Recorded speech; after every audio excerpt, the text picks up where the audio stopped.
우리 한번 오른쪽 왼쪽 앞에 뒤에 서로 인사하셨으면 좋겠습니다. 잘 오셨습니다. 사랑합니다. 네.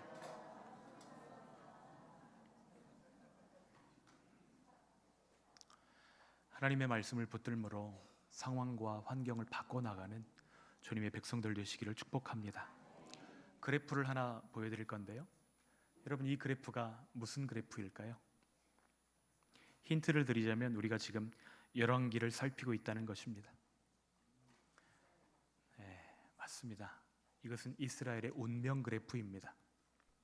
하나님이 이스라엘 역사에 4번 정도의 영적 부흥을 주셨습니다. 첫째는 다윗 때에 그리하셨고요, 둘째는 여호사밧 때에, 셋째는 히스기야 때에, 넷째는 요시야 임금님 때입니다. 이때 이스라엘은 정치, 경제, 사회, 문화, 군사, 외교적인 부흥을 체험했습니다. 공통점이 있습니다.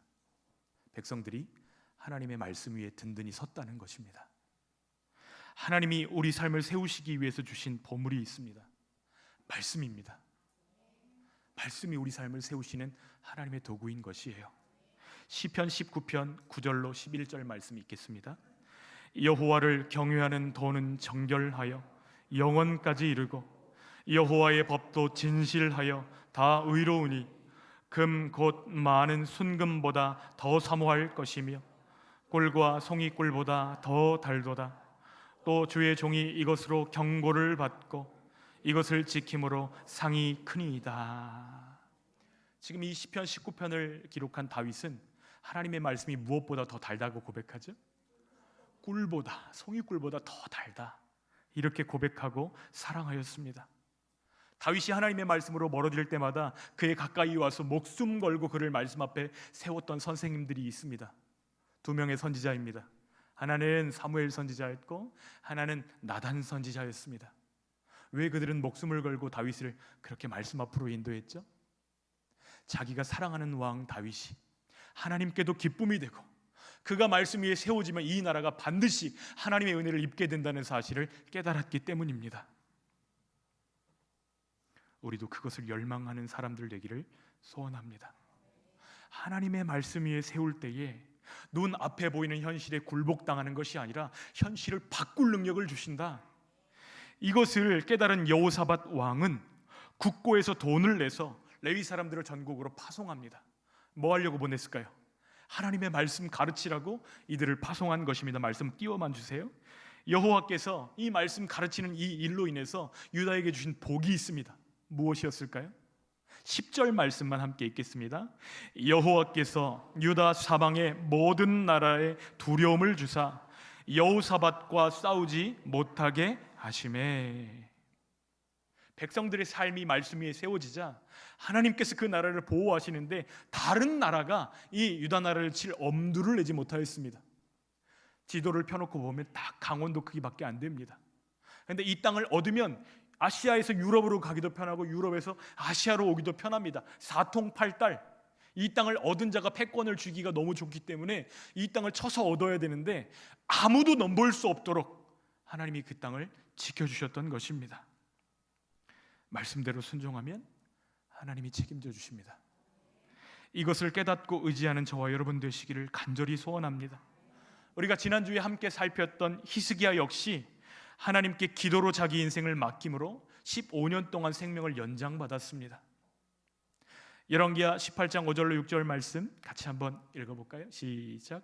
히스기야가 이스라엘 하나님 여호와를 의지하였는데 그의 전후 유다 여러 왕 중에 그러한 자가 없었으니 곧 그가 여호와께 연합하여 그에게서 떠나지 아니하고 여호와께서 모세에게 명령하신 계명을 지켰더라. 히스기야 옆에도 히스기야를 말씀으로 이끌어준 멘토가 하나 있었습니다. 이사야 선지자입니다. 이사야의 도움으로 히스기야가 말씀 위에 하나님의 백성들을 세웁니다. 지난주 우리가 히스기야의 삶에 대해서 나누면서 단어 하나를 알려드렸습니다. 여호와께 연합하였다, 딱 붙어 있었다. 단어 하나 알려드렸는데 기억나세요? 다바크였습니다. 하나님께 딱 붙어있는 인생을 누구도 찢을 수 없다는 것을 히스기야를 통해서 보여주셨습니다. 그때 그의 인생과 그의 나라가 형통하였습니다. 또 오늘 우리가 함께 나눌 왕이 요시야인데요, 이 요시야 곁에도 선지자 예레미야가 있었습니다. 요시야가 그토록 사모하며 개혁의 모델로 삼았던 왕이 있는데 그 왕이 바로 다윗입니다. 다윗을 모델로 삼으니 그의 삶 가운데도 부흥을 경험할 수 있었던 것이죠. 하나님의 마음에 합한 왕, 그만큼 하나님의 말씀을 사모했던 왕이 다윗입니다. 요시야가 하나님 말씀 위에 자신을 세우고 또 백성들을 세울 때에 그 작은 유다는 다른 강대국들의 눈치를 볼 필요가 없었습니다. 하나님이 그들의 부흥과 행복을 보장해 주셨기 때문이에요. 자, 그러면 그래프상에서 위에 있는 꼭지점은 누구 때인지 알겠는데 아래로 지금 확 가라앉아 있는 그 부분들은 어떤 때였을까요? 하나님의 말씀을 붙들 때 하나님의 부흥과 평화를 경험하게 하셨다면 하나님의 말씀을 버렸을 때 그때 있었던 역사가 바로 이 골짜기와 같은 그래프에 있었던 내용들입니다. 이스라엘의 역사가 우리에게 주는 레슨이 있습니다. 하나님의 말씀을 사모하며 그 말씀과 연합할 때에 하나님은 부흥을 주시고 그들의 인생과 역사는 전환점을 맞았다는 것이에요. 그러나 하나님의 말씀을 귀찮아하고 그 말씀을 버렸을 때 그들의 인생과 역사는 비극적인 시간을 맞이했다는 것입니다. 사랑하는 성도 여러분, 하나님의 말씀을 사랑하는 것이 하나님을 사랑하는 것입니다. 다른 것이 하나님을 사랑하는 것이 아니고요, 말씀을 사랑하고 그 말씀을 따라 걸어가는 것이 하나님을 사랑하는 것입니다. 예수님은 마지막 주간 제자들과 그 시간을 함께 보내면서 포도나무의 비유에 대해서 제자들에게 알려주십니다. 그러면서 너희는 내 안에 거하라 이렇게 말씀하셨거든요. 가지가 포도나무에 붙어 있으면 열매가 많이 맺히는 것처럼 너희도 내 안에 거함으로 풍성한 열매를 맺기 원한다, 이 말씀을 해주신 것입니다. 그러면서 예수님은 우리가 예수님 안에 거한다는 것이 어떻게 하는 것인지를 7절에 조금 더 자세히 설명해 주십니다. 15장 7절 말씀 함께 읽어볼까요? 시작. 너희가 내 안에 거하고 내 말이 너희 안에 거하면 무엇이든지 원하는 대로 구하라. 그리하면 이루리라. 여러분, 우리가 하나님께 붙어 있을 때 우리 안전하고 평안합니다. 그리고 힘이 있어요. 이것이 하나님 백성들이 살아가는 삶의 원리입니다. 말씀과 기도의 관계에 대해서 알려주고 계시는데요, 예수님의 말씀이 우리 안에 있고 우리가 그 말씀을 의지해서 기도할 때 무엇이든지 원하는 대로 구하라. 그리하면 이루리라 말씀하셨습니다. 말씀과 동행하는 저희들 되기를 간절히 소원합니다. 어려운 시기를 지나는 우리에게 유다의 제17대 왕 요시야는 큰 소망과 격려를 줍니다. 요시야는 정말 영적으로 최악의 분위기 속에서 태어났습니다. 그의 조부 므낫세 55년이라는 장기간을 통치했는데 그가 한 일이라고는 무엇이죠? 우상 만들고 우상 제단 세우고 하나님의 성전 안에다 아세라 목상을 세우고 이런 악행을 저질렀습니다. 경건한 하나님의 사람들을 죽이고 선지자들을 다 죽였습니다. 우상 숭배에 심취한 나머지 자기 자녀들까지도 불 가운데로 걸어가라. 어떻게 되겠어요? 다 죽었겠죠. 므낫세를 이어서 왕이 되었던 아몬도 우상 숭배를 떠나지 않습니다. 여로보암의 악한 길을 떠나지 않았습니다. 결국 2년 만에 신복들에 의해 피살당합니다. 이런 배경 가운데서 요시야가 왕위에 등극하는데 그의 나이가 몇 살이었다고요? 8살입니다. 여러분, 그의 왕관이 권위가 있었을까요? 우상 숭배에 쩌들어 있었던 신하들이 그 왕을 바라보면서 존중하는 마음이 있었을까요? 아들 같고 손주 같은 왕의 말을 듣기나 했을까요? 지금 나라는 우상 숭배로 인해서 폐허가 되었습니다. 조국의 하나님을 등진 백성들의 어두운 삶이 왕인 그의 마음을 짓눌렀을 것입니다. 성전에 들어가도 할아버지가 만들어 놓은 우상들로 가득하고 온갖 더러운 우상과 음란하게 우상을 섬기는 백성들, 어디를 둘러봐도 소망 없는 나라가 유다였고 자기가 그 땅의 왕으로 서 있는 것입니다. 그러나 요시야는 현실에 타협하지 않습니다. 16살 청소년기가 되자 하나님을 찾기 시작합니다. 20살에는 나라 안에 있는 우상들을 대청소하기 시작합니다. 우상들을 모아다가 그냥 버리면 사람들이 어떻게 할까봐 걱정했을까요? 다시 가져올지도 몰라. 그래서 찍어버립니다. 다 찍어버려요. 찍어서 버리면 어떻게 할까요? 또 가져다가 뭐 할까요? 조립하겠죠. 그렇게 할까봐 갈아버립니다. 아예 다 갈아버려요. 그래서 우상 섬기던 자들의 무덤 위에다 뿌려버립니다. 조립할 수 있어요, 없어요? 결코 그렇게 할 수 없도록 완벽하고 순전한 개혁을 끝까지 진행해 나아갑니다. 그가 이 개혁을 단행하던 과정 중에 26살 방치되었던 성전을 보수하던 중에 기가 막힌 사건이 하나 벌어집니다. 성전 안에서 율법책을 발견하게 된 거예요. 말씀의 발견이 요시야의 삶을 아주 다르게 만들었습니다. 그때 발견한 하나님의 말씀을 자기 삶의 기준으로 붙들었기 때문입니다. 그가 하나님의 말씀을 찾았을 때에 하나님의 말씀이 그의 인생과 그의 나라를 되찾아 주었습니다. 우리에게도 이런 은혜가 있기를 축복합니다. 31년 요시야의 통치로 인해서 유다는 완전히 다른 나라가 되었습니다. 분위기가 달라졌어요. 하나님을 찾는 사람들의 마음이 달라졌습니다.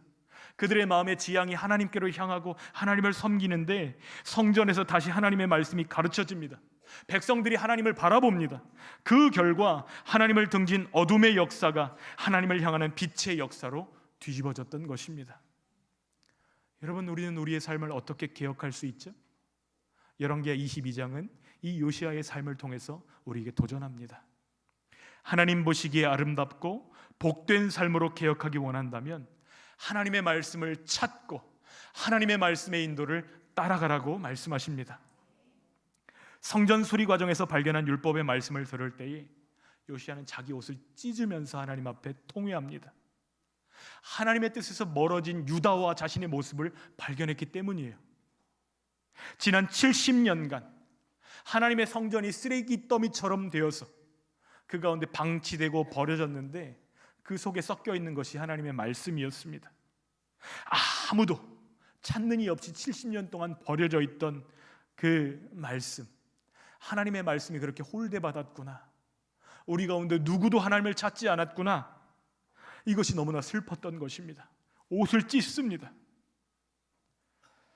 하나님의 백성은 말씀의 백성인데 구약이 되었든 신약이 되었든 하나님의 말씀과 붙어 있으면 그 백성들은 하나님의 은혜를 경험하고 하나님의 회복을 맛보았는데 말씀을 버렸으니, 말씀으로부터 분리되었으니 이 나라가 이 꼴이 되었구나, 이것을 확실하게 깨달은 것입니다. 주님께 붙어 있어야 열매를 맺는데 주님과 분리되어 있었구나, 이것을 깨달은 것입니다. 설교를 시작하면서 이스라엘의 운명 그래프를 보여드렸습니다. 그런데 이스라엘 역사만 아니라 우리 삶을 돌아보기를 원합니다. 하나님의 말씀과 우리가 연결되어 있을 때 우리는 얼마나 충만하고 얼마나 안정감을 누리며 행복했습니까? 그러나 우리 가슴에서 하나님의 말씀이 없을 때 우리는 똑같이 분주하고 똑같은 일을 하는 것 같지만 우리 가슴에는 얼마나 안정감이 없습니까? 여러분, 이것을 경험하시기를 축복합니다. 하나님의 말씀이 내 가슴에 있는 것이 나를 얼마나 행복하게 하고 나를 얼마나 충만하게 하는지를 맛보게 되시기를 축복합니다. 하나님의 말씀이 우리의 행복과 안전입니다. 하나님의 말씀 붙잡고 사는 일주일은 우리에게 이미 답이 주어진 것과 똑같습니다. 부산 수영록교회를 목회하시는 이규현 목사님이 목회를 말하다라는 책을 쓰셨는데요, 책을 읽다 보니까 이런 내용들이 나오더라고요. 대형교회 2만 명이 넘는 교회를 목회하다 보니까 너무 바쁜 것이죠. 주중에도 너무 바쁩니다. 만나야 될 사람도 많고 해야 될 일들도 많고 행사는 왜 그렇게 많은지 너무너무 바쁜 일정들을 보내는데 본인이 세운 목회의 원칙이 하나 있다는 거예요. 그건 오후 2시까지 사람들을 만나지 않는다는 것입니다. 할 수만 있으면 새벽 예배 끝나고부터 오후 2시까지는 아무도 만나지 않는다는 거예요. 그 시간에 뭐 할까요? 하나님의 말씀과 독대하는 것입니다. 그 시간 동안 깊이 말씀을 준비하고 말씀을 가지고 사람들을 만나고 말씀을 가지고 어떤 일들을 결정하고 말씀을 가지고 하나님과 동행한다는 것이에요. 여러분, 그 목회 잘 될까요? 무너질까요? 이스라엘 역사가 그것을 증거합니다. 하나님의 말씀을 가지면 그 역사는 반드시 세워졌던 것처럼 하나님의 말씀을 의지하고 나아가면 교회가 세워지는 것입니다. 목양의 1번지는 목회자 자신의 영혼이라는 것을 깨달은 것입니다. 여러분, 제가 충만하도록 기도해 주십시오. 제 안에 말씀이 거주하시도록 기도해 주십시오. 그때에 여러분 말씀 안에 있는 안정감들을 저뿐만 아니라 우리 공동체 전체가 누리게 될 줄 믿습니다. 그 말씀이 우리를 행복한 삶으로 인도할 거예요. 말씀을 몰랐을 때는 내가 제대로 가고 있는지 잘못된 길로 가고 있는지 전혀 알지 못합니다. 그러나 말씀에 비추어지면 지금 내가 잘못 가고 있었구나, 지금 내가 큰일 날 상황이었구나, 이것을 깨닫게 됩니다. 그 말씀을 정말로 깨달으면 우리는 그때부터 회복의 걸음을 걷게 되는 것이죠. 주님의 은혜를 구하게 됩니다. 주님의 만지심을 경험하게 됩니다. 회복이 임합니다. 그러면 정말 행복한 인생을 살게 되는 것이죠. 사실 성전 보수는 이스라엘 왕이라면 누구나 감당해야 될 일반 업무 중에 하나입니다. 그런데 이 성전 보수를 감당했던 왕은 딱 둘밖에 없어요. 요시야와 그 앞에 있었던 요아스, 둘밖에는 없습니다. 둘 사이에는 공통점이 있더라고요. 둘 다 아주 어린 나이에 왕위에 올랐습니다. 요아스는 7살, 요시야는 8살. 헷갈리지 마십시오. 둘 다 어린 나이에 왕이 되었는데요, 또 두 사람은 가장 중요한 인생의 20, 30대, 인생의 어떤 방향을 확립하는 그 시기에 성전 보수라는 하나님의 일을 감당했다는 것입니다. 먼저 요아스가 성전 보수 어떻게 해야 되는지 모범과 규례를 다 세워놨다고 한다면, 요시야는 그 규례를 따라서, 그 매뉴얼을 따라서 성전을 복원해 나가기 시작합니다. 그러자 하나님과의 관계가 정비되자 그들의 개혁과 변화가 본격적으로 시작되었다는 것이죠. 특이점은 요시야가 성전을 보수하면서 성전 보수하는 업자들에게 은을 맡겼는데 감사하지 않았다는 것이에요. 뒤에서 캐보고 제대로 하고 있는지 검사하고 이렇게 하지 않았습니다. 왜냐하면 그들이 하나님 앞에서 진실하게 행했기 때문입니다. 요시야가 그들을 믿고 전권을 위임합니다. 요아스 때에도 성전 보수할 때 일 맡은 자들에게 은을 나눠주고 회개 감사하지 않았습니다. 우리도 그리하기를 원합니다. 하나님의 일을 맡아서 수행할 때 아무도 보는 사람이 없다 할지라도 하나님의 눈앞에서 감당하고 그 일을 기뻐하고, 내가 지금 하고 있는 것은 나의 유익이나 명예가 아니라 하나님의 영광을 위한 일이다, 이 확신 가운데 감당하는 은혜가 있기를 소원합니다. 그렇게 할 때에 그 일을 감당하는 사람들의 손길이 달라집니다. 태도가 달라집니다. 그 일을 바라보는 사람들에게도 기쁨이 있습니다. 똑바로 하나 봐야지 이게 아니라 너무 고생하네, 이런 일들이 되는 것이죠. 여러분, 우리 교회가 진실과 신뢰가 공동체 사역의 원리가 되어지기를 간절히 소원합니다. 요시야 왕이 진실한 리더십으로 그들을 섬겼고, 성전 작업자들도 정직과 충성으로 응답했습니다. 여러분, 우리가 하나님 나라의 복음을 위해서 헌신한다고 할 때에 주님이 무슨 일을 맡겨주시든지 정직하고 또 신뢰받을 만한 그런 태도로 감당하는 저희들 되기를 원합니다. 그럴 때에 하나님께도 기쁨이 될 것이지만 세상 가운데도 이게 복음을 드러내는 귀한 칭찬받는 소재가 될 줄 믿습니다. 생각해보면 성전에서 율법책을 발견했다, 별로 놀랄만한 일이 아니에요. 여러분, 교회에서 성경책 찾는 게 뭐 놀랄만한 일입니까? 당연하잖아요. 교회에서 성경책 보는 것이 당연하죠. 교회 와서 목사님의 말씀을 듣는 것이 당연하죠. 그런데 성경을 발견하는 것이 뉴스가 되고 제사장이 율법을 가르치는 것이 뉴스거리가 되었다는 것은 지금 이들과 하나님 사이의 관계가 얼마나 무너져 있는지를 단적으로 보여주는 그런 대목입니다. 그래서 요시야가 이 소식을 듣자마자 자기 옷을 찢어버린 거예요. 왕이 옷을 찢는 행위는 국가적인 재난을 만났던지 하나님 앞에서 큰 죄를 지어서 회개해야 되는 상황에 왕이 옷을 찢는 것입니다. 왕이 옷을 찢으며 이 율법을 들었다는 것은 남의 이야기로 들은 것이 아니라 바로 나에게 하시는 하나님의 음성으로 받았다는 것을 의미합니다. 우리가 하나님 말씀 들을 때에 이 말씀은 그 집사가 꼭 들어야 되는데, 이렇게 하지 마시고 하나님 나에게 말씀해 주십시오. 내게 주시는 하나님의 음성으로 받을 때에 그 변화가 나에게서 그 사람으로 흘러가게 될 줄 믿습니다. 요시야 왕이 말씀을 들을 때 흘려듣지 않고 겸손하게 말씀에 반응했을 때 그 개인이 충만함을 경험했을 뿐만 아니라 그 나라가 회복의 길을 걷게 되었다는 것입니다. 여러분, 우리는 하나님 말씀 앞에 어떻게 반응하죠? 여러분, 말씀이 잘 들리십니까? 안 들리거나 못 듣고 계시다면 그 관계에 문제가 생긴 것입니다. 뇌과학자들의 책을 읽어보니까요, 어떤 사람이 이 사람이 나에게 지금 하는 얘기가 잔소리야 이렇게 인지하잖아요. 그럼 10번 얘기해도 10번 다 안 들린다는 것입니다. 뇌가 반응하지 않아요. 그런데 이 사람이 지금 나를 정말 사랑하고 이 사람이 나에게 지금 살 길을 알려주고 있다. 금을 사야 돼, 금. 이런 이야기가 크게 들리는 사람은 사랑하는 사람일 때 크게 들린다는 얘기예요. 여러분, 하나님은 내가 나를 사랑하는 것보다 나를 더 사랑하시는 분이십니다. 내가 내 앞길을 준비하고 계획하는 것보다 내 길을 더 잘 아시고 내 걸음을 인도하시기를 기뻐하시는 아버지이십니다. 우리를 사랑하시되 예수 그리스도와 바꾸실 만큼 우리를 사랑하시고 포기하지 않으시는 아버지가 우리 하나님이십니다. 여러분, 이것을 믿을 때에 하나님의 음성이 들려지는데 크게 들려질 줄 믿습니다.